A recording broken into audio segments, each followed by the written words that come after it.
to Coffee Talk with Design Research Collective. My name is Sara Frailich, CEO and co-founder of DRC.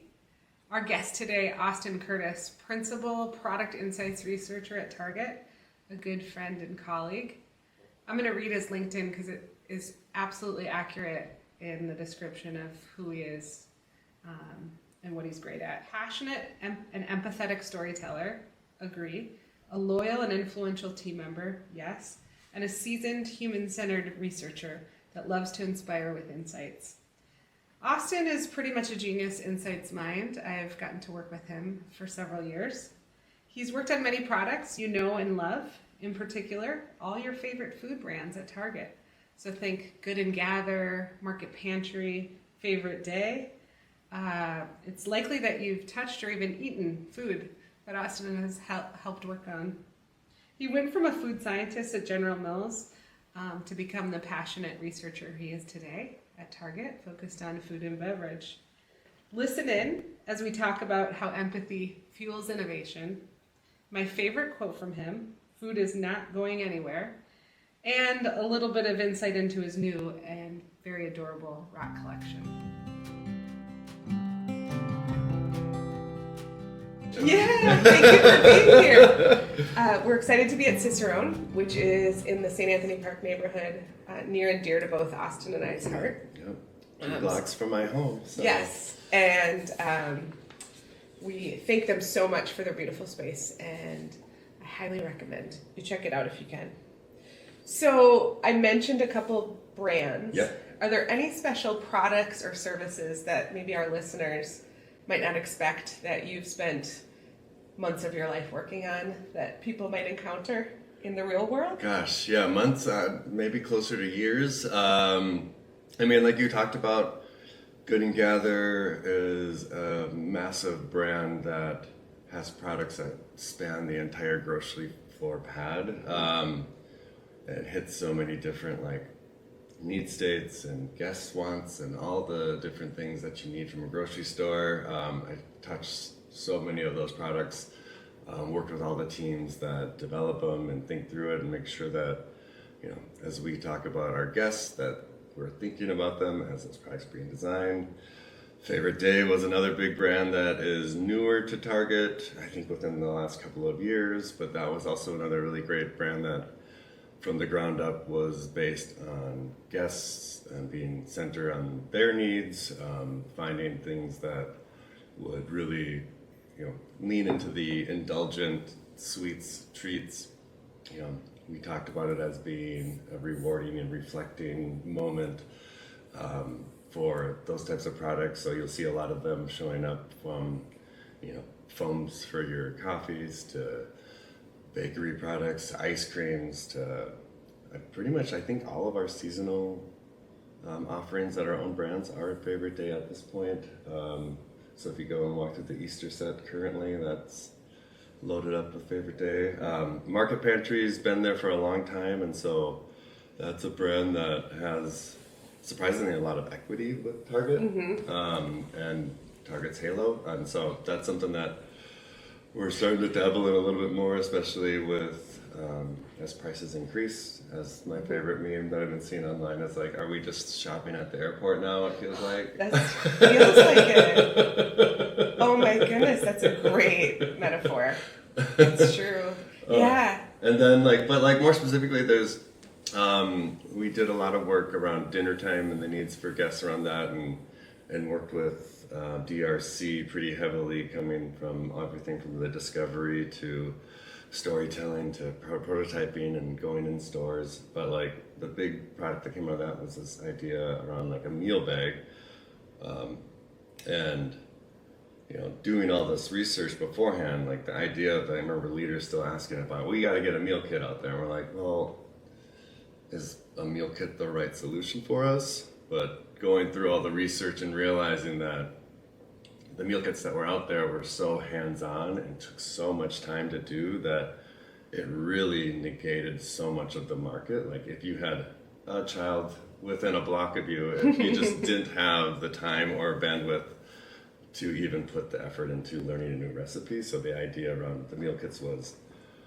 let's put everything that people need in a bag and promise them that they can make it in 15 minutes. And so really kind of, everyone complains about the rut and, I'm stuck in a rut, But the thing about the rut is you can kind of go on autopilot. And it does serve a really big function. And instead of telling guests that they should feel bad about it, it's like, let's embrace it. Let's do the thing and lean into the space that everyone is doing almost on a daily basis, instead of like putting time and effort. Like the minute you go off of autopilot, all of a sudden you have to focus, and it takes more mental load to kind of think about what you're going to have. So let's put solutions in a bag. And the idea was dinner's in the bag, and you can just grab the bag and walk out. And I've done it several times. Yes, yeah, good. I'm so proud of it. And Target's so amazing. You walk in there, and I don't know if our listeners agree, but how many times do you see a product or an item where you're like, they totally get me. I can't believe they got me. And there's a little bit of like, oh my gosh, they got me again. But the meal kits, the meal bags are definitely, like for busy families, weeknight dinners are just one of the hardest parts to figure out. Yeah. And I'm pretty confident many parents grab those and just feel like their night is much easier. Yeah. And Target helped them. Like, who has time to chop up little garlic and little cilantro when your kids need to go to soccer and frisbee and piano? So it's, and often at the same times. Exactly. Wow. So do you feel like, Austin, your job helps to understand kind of what those pain points are that families face and then develop food solutions?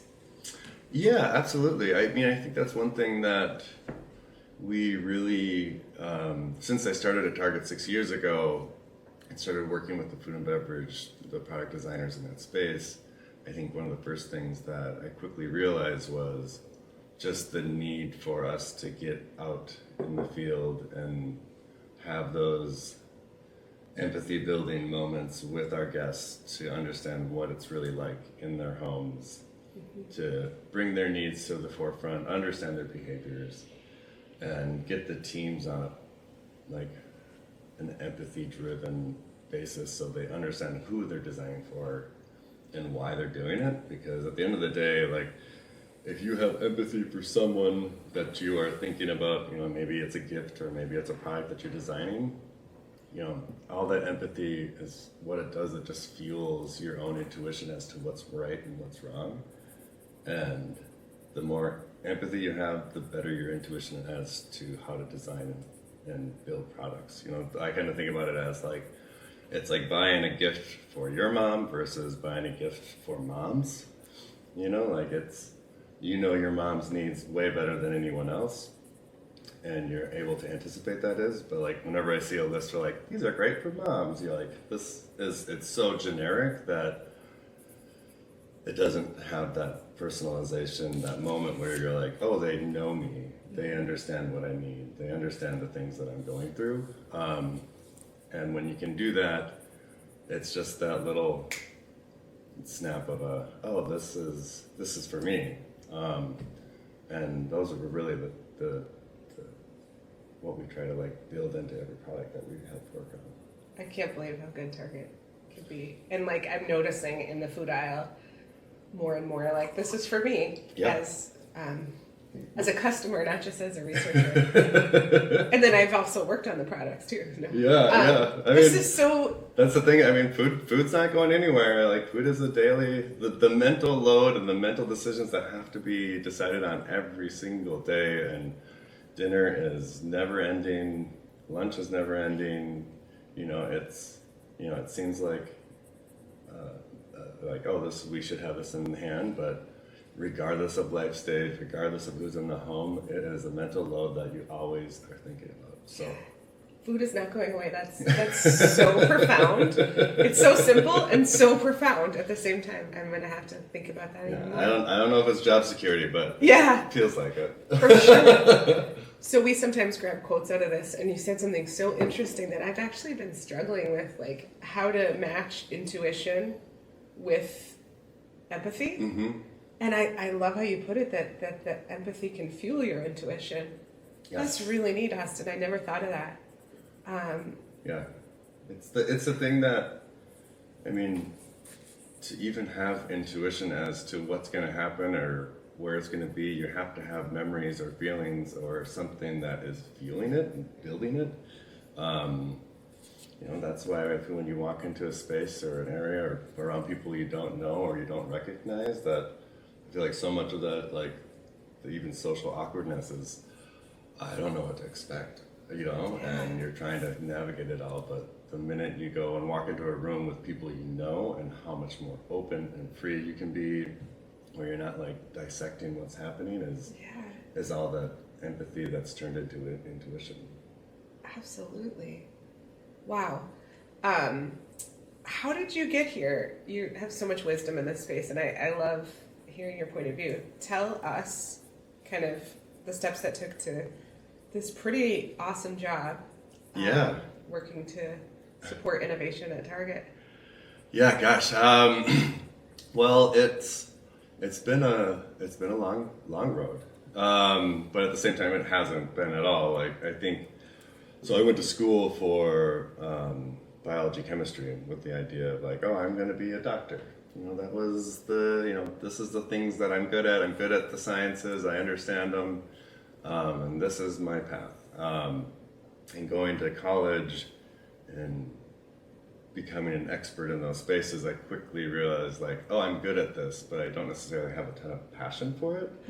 And so the distinction of passion and talent don't always line up. And so I worked a bit at General Mills, like in the R&D and in the labs. Really? Yeah. Like so food science? Food science side of things, and worked for a team that did stability, which is like figuring out shelf lives and stuff like that. No way! That is so scientific. Yeah, and it was fascinating, and I can pick out a rancid nut from across the house, but was also something that was very hard sciences. You're in the lab, and I quickly found myself enjoying the interactions that I had with the product developers and talking through, okay, why did you make this product? What is this for?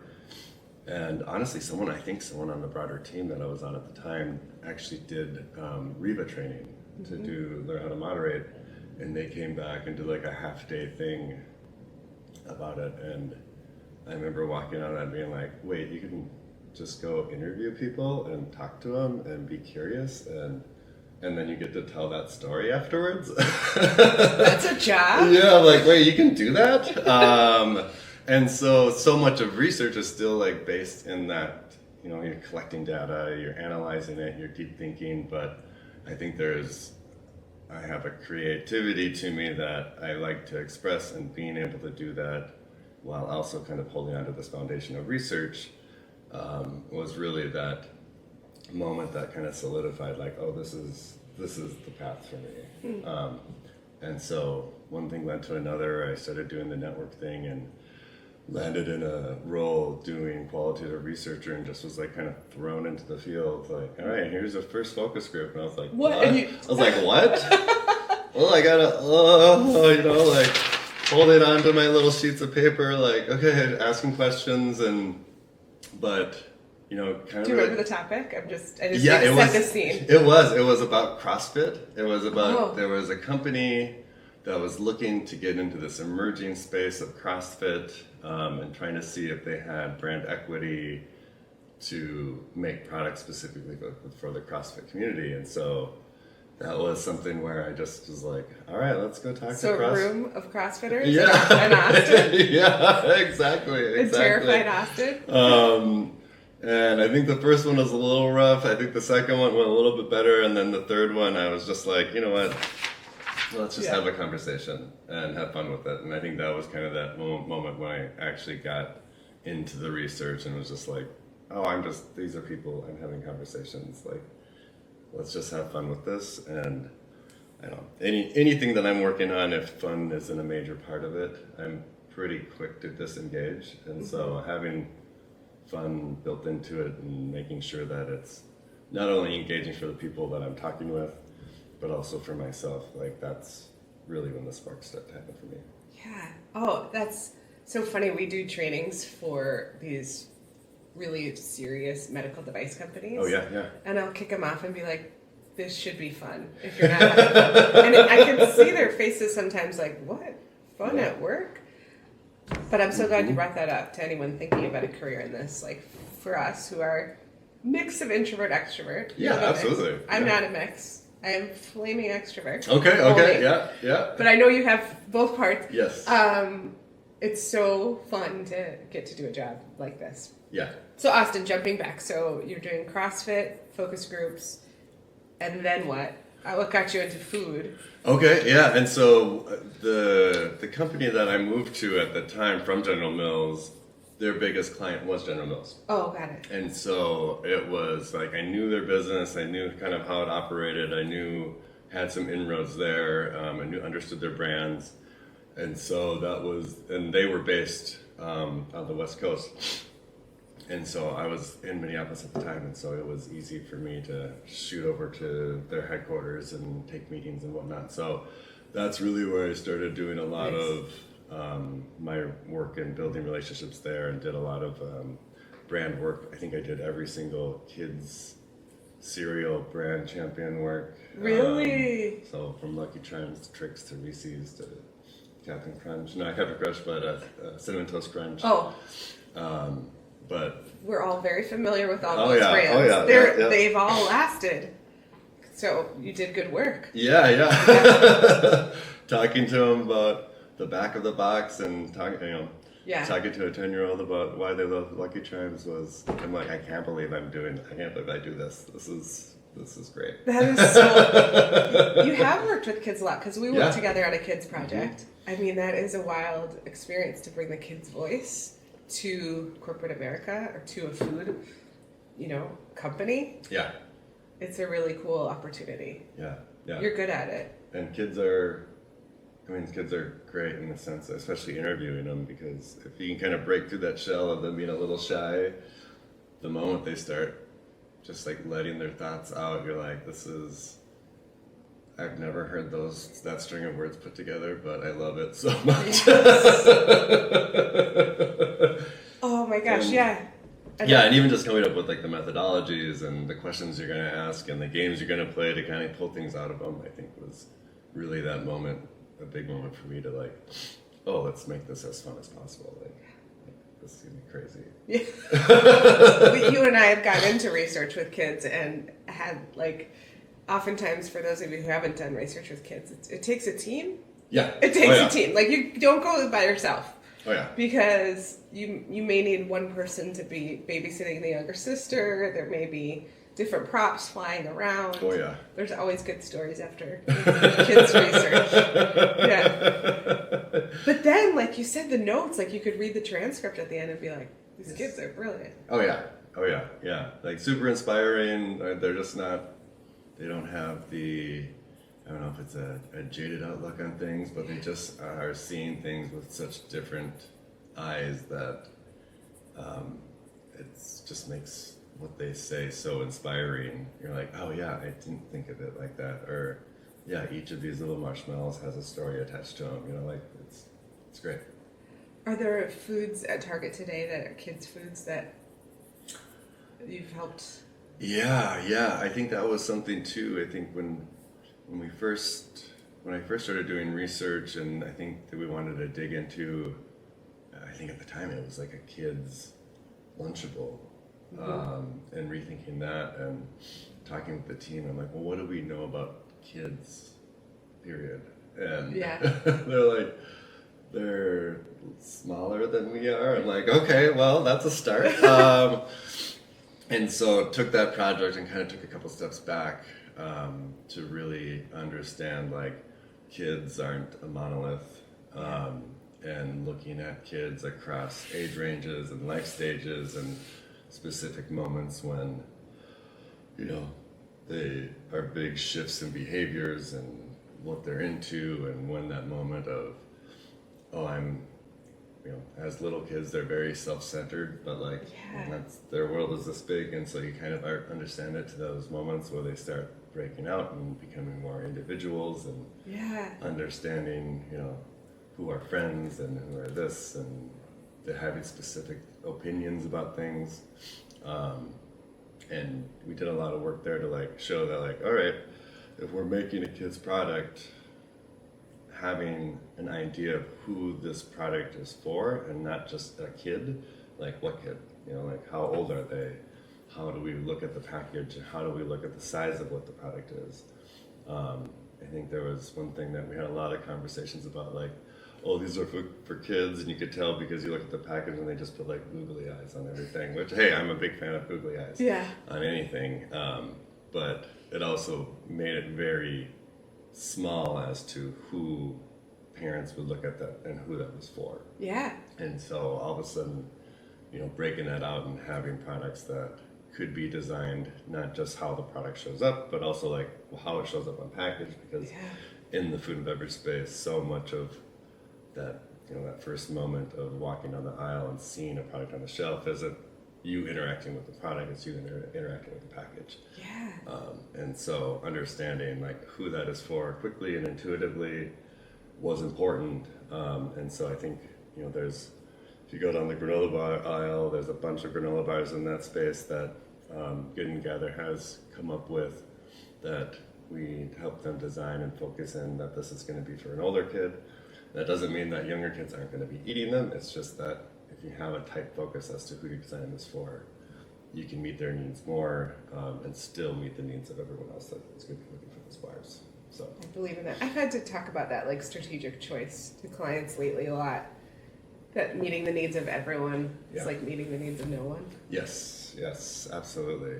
And I think that, and especially for some place like Target where, it's a mass retailer and we have people from every walk of life coming through the store, and so focusing on one specific consumer or demographic or needs feels very it's kind of nerve-wracking. You're like, well, what about everyone else? And it's like, well, you can design a product for a specific person in mind. That doesn't mean it's not going to be accepted by other people, but if you can focus in and make a product that is going to hit the needs of a specific target, that target is going to be a fan of it. They're going to spread it, and other people are going to be starting adopting it. It's not about like exclusion, but you have to have someone that understands, the positioning of it, the value of it, to be, advocates of it. Absolutely. Okay, so you go from General Mills then to Target? So General Mills, and then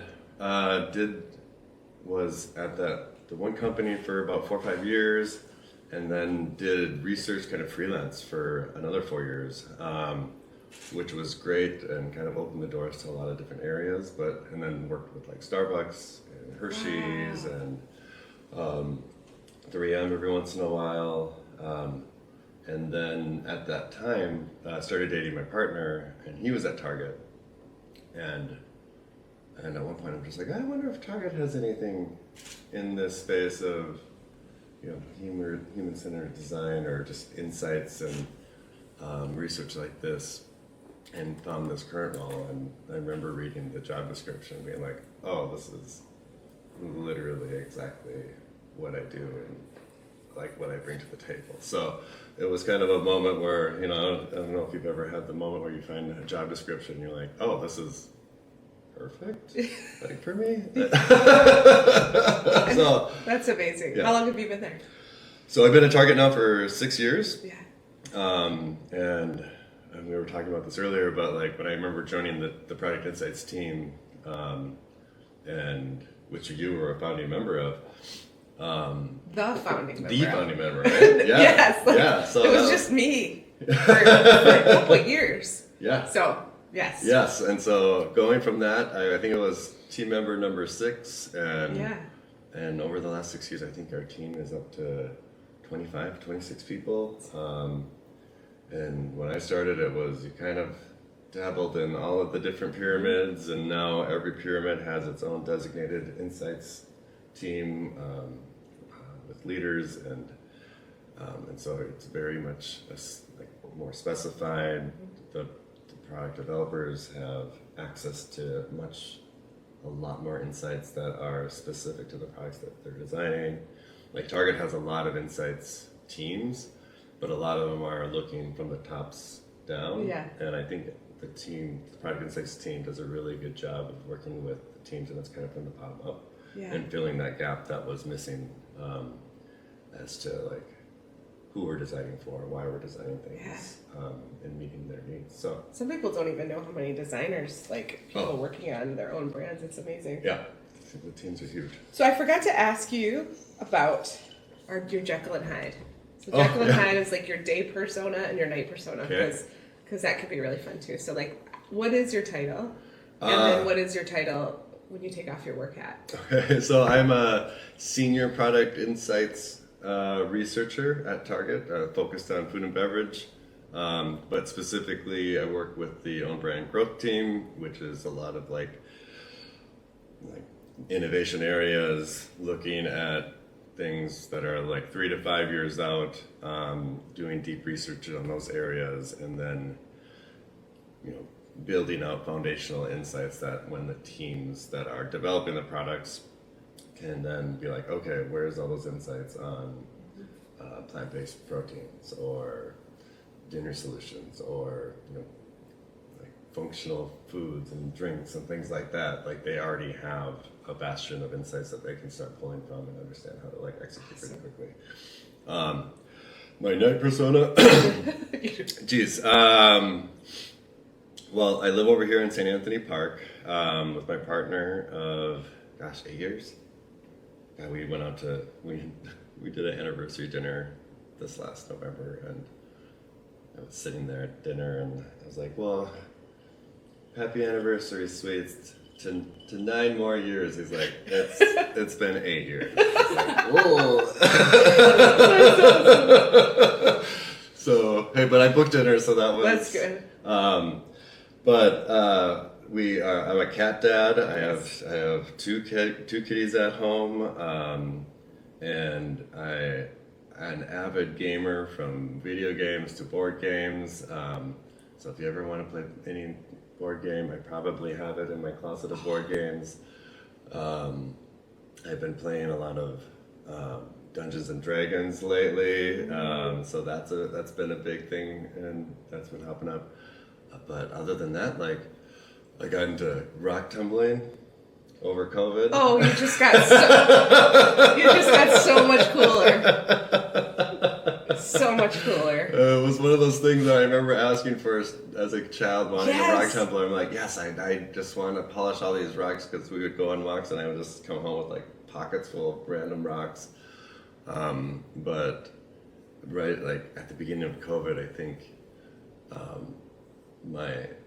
Jeff's mother bought me a rock tumbler, because I had mentioned it randomly that I wanted one as a kid, and she bought me one, and I was just like, oh, okay. And then the next thing you know, I've like, always be tumbling is my. Is that your handle? That's my new handle. Oh my god! I wonder if it speaks to the science part of you. I think a big part of it is, and I don't know. I kind of joke about it with Jeff, but I'm like, I always find these rocks and I want to tumble them and shine them up, and the idea of like, oh well, what's your little story, Mr. Rock? Did I just find you? Is this the first time you've been above ground for 300 million years or whatnot? And so I think that's part of it, but also like you put them in a tumbler and you come back in like 2 weeks. And it's like almost like an unboxing that's kind of built in every 2 weeks, where you're like, okay, let's see what these look like. Are these shiny now? What do they look like? Do they fall apart? So it's a little bit of tinkering, figuring out the best way to do them, but also like now I'm like go beyond just the rocks I find. I'll buy them from like across the country. Okay.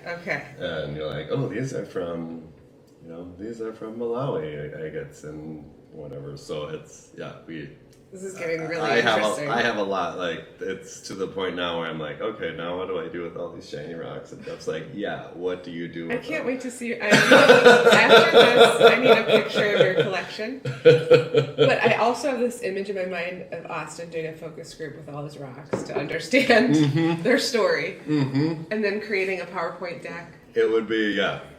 Based It's not on too. the- It's not too far off. Okay, awesome. too far I off. could see it. Okay, we could go on. I feel like this question might take us on like a really long journey. Okay. All right. We talked about it before we started taping. We're struggling a little bit with the concept or even the name human-centered design. We call our company Design Research. Your title is Product Insights. Mm-hmm. There's this word innovation. There's so many words in this space, and honestly, we didn't even know what to call this podcast, YouTube Live, because the words in our space are so variable. Yeah. Yeah. What's your wisdom on that? Any thoughts? You know, I think it's a couple things. You know, I think one is that this type of research takes on so many. It's so flexible in how it can be leveraged. It can be really deep, really empathetic, really like, you know, mind-blowingly vast. That sometimes like human-centered design doesn't feel like it truly captures everything that goes into it. And on the other hand, like it can be really quick and really scrappy and really, you know, ultra focused on this very specific things that it almost feels like human-centered design is too big of a term for it. But at the end of the day, like I think with how much this space I feel like has grown and has been accepted, that also like the teams that we work with that need these insights, like oftentimes the need for the insights is more than the term that we need to be talking about it in. And so if you can come up with a way to talk about it that drives home what you're going to be doing, oftentimes that's the way you're going to talk about it, because you know they need the insights more than we need to call it a specific thing. So that's kind of how I think about it. So forget about what to call it, Sarah. Just do it. Yeah, totally, because so much of it is just, it's, you know, and all the different phases of it, you know, like you're immersing in certain spots, you're flaring in others, you're brainstorming, you're concepting, your storytelling, like it has so many different facets, and each facet produces such a different outcome that to differentiate not just the different facets of this type of work, I can, if you're not in it, I can understand why it's confusing. And so if you can get them to latch on and get them to buy into what you're doing and understanding the process, to me that's way more important than them talking about it the right way. Yeah. I've seen you develop insights before, and or like even headlines, and like be able to communicate research findings to corporate audiences. You're super good at it. What are some of your tools? Like, what's your mindset on making insights that are impactful to make change and without giving away? Oh all your yeah. secrets? Oh gosh, yeah. And the secrets are vast. They're stored in the rack.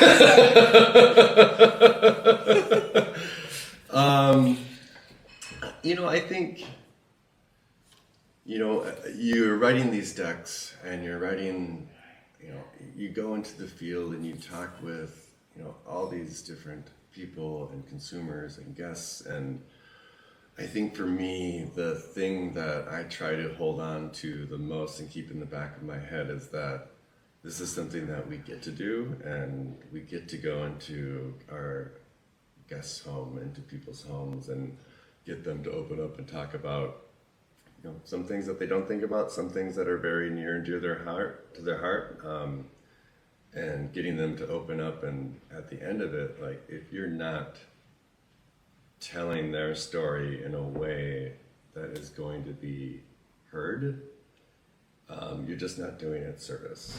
And at the end of the day, we're in service to all the people out there that, you know, not just target, but like as researchers, you know, it's an intimate experience. And if you go to the point where you're writing out information and trying to tell their story, and you're not doing it in a way where it's not landing, you're not doing your job. And so, you know, it's kind of that idea of like, you know, you want to build empathy and get people to buy into it. But at the same time, you have to make it easy to remember and have it be memorable.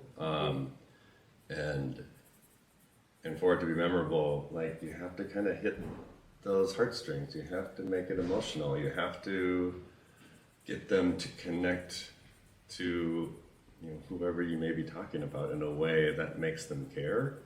Because that's the core of it. Like, if they don't care about who you're telling these insights about, that's not going to change anything. Like, you have to care about it. Once you can get people to care about it, that's when change happens. That's when action hits the pavement. Yeah. That's the term. Action hits the No, pavement. you know what? Sounds perfect. Sounds right on. But yeah, so I think that to me is like the crux of it all. Is like, you know, it's one thing to make a headline that states the insight, but if you can make a headline that is something that is easy to remember, that you're hearing people say in the hallways, that you know clicked and resonated, like, that's the goal of the insights. You know? If they can remember it, that means they're going to be leveraging those insights as they start making decisions across the board. Yeah. You and I are so aligned on that. I mean, I've sometimes looked at PowerPoint decks that are full of words, Yep. and I don't think audiences can take home or like remember or care. Yeah. I like that word that you use, like, make people care. Yeah. You're really good at it. So, okay. A book or person or influencer Yeah. that like inspires you in this space or in the rock space, but maybe that's for another podcast. But maybe in this space, is there anyone that you follow or like look to or ask questions? Yeah, you know, I mean, there's kind of the classics of, you know, Brene Brown's never going to go wrong, and I mean, she's just built into this space of vulnerability and empathy and understanding people at their core, and understanding that, like, you know, we're all imperfect, we all have insecurities, we're all like, but there's power in that and unleashing that, and so obviously very, very inspiring. But for me, I think, and I wouldn't necessarily say she works in this space, but as someone like Amy Sedaris, I love, like, she came out with a book a while ago called I Like You, and I think it's I Like You and hosting under the influence. Oh, right. Yeah, I've seen. But I think just her take on, you know, designing parties or putting effort into getting people to their homes. And like, if you go through the book, she has very, very specific moments when she's like, oh, if someone's rabbit dies, here are 10 things that you should get for them. And they're a little kooky, they're a little off the wall. But I think just going through her book every once in a while, and so much of her stuff is based on food and hosting and celebrating, and that it's really, she inspires me a lot in the sense of just like, you know, her ideas are off the wall, but they work. Like I can see this actually working. There's one chapter she has about like when your rich uncle's in town and, and having them over for dinner. And she does a thing where she's like, I couldn't afford potatoes, but I painted a rock that looked like a potato and it looks like a baked potato, and offers them that as for meals. And so it's those types of things that she just has such a different point of view as to how to approach stuff. But at the same time, you're like, that's actually sort of genius. And so oftentimes I'll dig through, like, if I'm thinking through like a methodology or like a fun activity, sometimes I'll dig through her stuff and just see what can I kind of glean from it as a way to like inspire interesting answers and different ways of talking about, you know, dinner time. Yeah. So, I love that. I was not expecting. I can't wait to get that. She's book. great. Yeah. So her, if you know David Sedaris. Yes. Yes. So they're siblings. Yes. And so yeah, and I love David as well. But a different brand of kooky. Yes, all good brands. Oh yeah, I love it. Yeah. So Austin, are you pretty focused on food? Do you see your career, your world like staying in the food space, or do you have? Yeah, I mean, I think, I think I've built such a, Expertise. yeah, I mean, I think that's the thing is like you kind of look back and you're like, oh God, I have been in this space for almost 20 years now, which seems mind-boggling.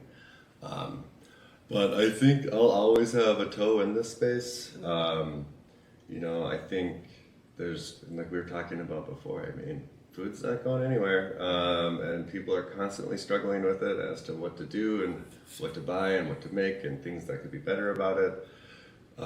And so the needs are always shifting and behaviors are always on the move in that space. New diets, trends show up, regardless of how you feel about them. But even things like veganism, like I don't think 15 years ago anyone would have been like, "Oh, this is happening," but like it's happening and it's evolved and it's being celebrated in so many different ways. But it's always going to be shifting, especially as we move into the future. So I'll probably always have a foot in it. Yeah. But at the same time, like I think that's also the great thing about human-centered design is that the methodologies and the mindset of how to do it can be applied to anything. And so it allows for a wide array of the whole idea of it is you're going in because you don't know much about it. And having that beginner's mindset and just being there to learn and being curious, I could go pick up a project about pretty much anything and feel like I know what I'm doing and could have a result that could have some action. Besides CrossFit, can you think of like the wackiest, most out there project? I'm trying to think. Oh God, yeah. Of like that you can't believe you got to do the same methodology with this. I think mine has to be mattress pads. Oh like yeah, I did a whole, and lots of people know about it. I did an entire 1 month to 2 month study on mattress pads. Yep. Yeah, like how they were used or like everything. All the fascinating things about. I watched people take them on and off, put them in the laundry. I had people collaging about their mattress pads. It's true. Did you have them write like a love letter to their mattress pad? I should have. That would have been a great one. My favorite kind of collage or image that came up was somebody used a picture of Oprah. Oh yeah. As like what I want in a mattress pad, and it was like, oh look how nice her clothes fit her. They fit tight and nice, and she looks secure in her outfit. Like that was so. I was like, who knew Oprah could come up with could give me so much interesting insight into what people want in a mattress pad. That's great. Yeah, okay. I've had a couple doozies. One that was like, I'm like, wait, what are we talking about? Was around water softeners and innovating in the water softener space. And that was, so we went around to different areas of the country that have really hard water. That was how we kind of recruited for it and had lots of conversations and quickly realized that I think I was in one woman's house for about 2 hours standing in front of her water softener. And she's like, yeah, and I just twist this thing and this makes my water. And like at the end of the thing, the clients were like, that was her water heater that we were talking about the whole time. And you didn't know. And I was just like, this doesn't look right, but I don't have one at home. And she seems to know what she's talking about. But yeah, it was a great conversation. But I think one of my favorites was when I was working with General Mills, we did a project on the couch, and the couch as like the new dining table.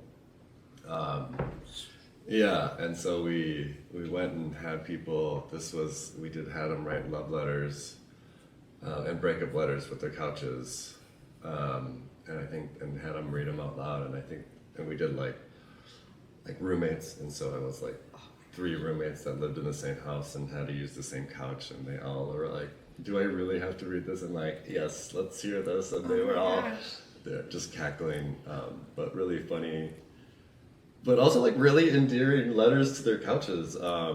and opened up a lot of good ideas, and just like the relationship people are having with these couches, especially from like meal times and whatnot. So I think that one kind of always stuck out in my head as like, what a fun, weird project that, like, again, I can't believe I do this. This is like, and I trying to explain it to my mother, she's just like, okay, well, I'll just keep telling people you're a banker. How about that? I'm like, okay, what if that? Well, that is a perfect description. All right, so last question. We have a question online. That's so exciting. We do. All right. Hi, Austin. Hi. Early thoughts on the elephant lumbering into the room, AI. Oh, I was wondering. Any thoughts, fears, early use of these tools? How do you see HCD and AI being at odds with each other or working together? Who's the question from Anonymous? Our friend Matt. Yeah. It's a great question. Yeah, good question. Yeah, I'm just starting to dabble into it, at least from a research perspective. And I think AI, as I've been leveraging it currently, does a really good job of doing a broad sweep and doing like landscape stuff and kind of just understanding and getting pulses as to what's happening across the landscape of any specific like territory or idea or concept. And so it can give you some really early fingertips as to interesting areas to dig into, or areas you're like, oh, that's probably out of scope for whatever reason. But I think that as it is currently, that's one way to be using it. I've actually did some work on in an innovation space where we had AI do innovation ideas. Mostly just to I was like more kind of curious as to see what it would come up with. And how we ended up leveraging it was, I did an ideation where I brought these ideas in and I framed it up as human versus machine. He's so creative. And it's like, all right, this is what AI came up with. Break it down and make it better. And so using it as a point of inspiration to jump off of was a fun activity, and actually resulted in some really interesting ideas, because it's like what it produces is it's almost there. It's kind of like when they do those like human images and the hands are weird. They're like, I can tell that's a person, but like having someone with an eye and understanding of it and be like, okay, that's not quite right. That's not quite right. That's weird. And fixing it, you're like, okay, all of a sudden you have a more realistic idea of something that you could actually potentially develop. And also, I don't know, I don't see it, I think it would have to get really sophisticated for it to start taking away the type of work that we do. There's just so much humanness involved in our work that it's just going to be so hard for an AI to replicate. And man, if we get to that point, then we should probably all just be retiring and having our robot overlords run the place. But another way to like leverage it too is just even like simple things like discussion guides and ideas for how to like ask questions around things, and again, like as a tool for inspiring. Okay, oh yeah, that's not quite right, but like I like where they're going. To just kind of get you going is how I've been leveraging it currently. But yeah, I've seen some tools where they kind of siphon through things and spit out insights, and they're just not quite right. Yeah, and I don't know. The only thing I can think of is like it lacks the humanness about it. They just don't have. I mean, like they completely lack empathy, so it's hard to understand what that means. How do you convince that of a computer? I don't know. It's out of my pay league. But what do you think about it? I know. Beth and I were having this conversation. I agree that there's like I said, I think there's 3 things AI can't do. Be curious, Yeah. have compassion, and be creative. Some people feel differently, but those are like the 3 things that we do that maybe makes humans unique to artificial. And like, I was wondering from you, do you see it as a good thing or a bad thing? Or maybe that's the wrong question. Yeah, no, I hear you. Good or bad? I don't think it's necessarily one or the other. I think it's to me it's a tool, and any tool can be good or bad based on how you use it. I just think it'll be interesting to see even just like companies that lean into it, especially in the space of designing products with humans at the center of it. If it's successful, seeing stuff getting launched that isn't quite there or is or whatnot, like it'll be interesting to see what companies go all in, and if it's, it could be a windfall, it could be, and then quickly adjust course. Yeah. But it's an interesting space. Yeah. And I certainly use it to generate images left and right. So it's, I'm like, Target should probably take away my Adobe license because I've been there. Yeah. Like, okay, what if I want a hamburger with eyeballs and then this and this and there goes half my day. Just Yeah, totally. It's definitely a force. Yeah. That we will be Any other insight into the future of our industry, where you see things going?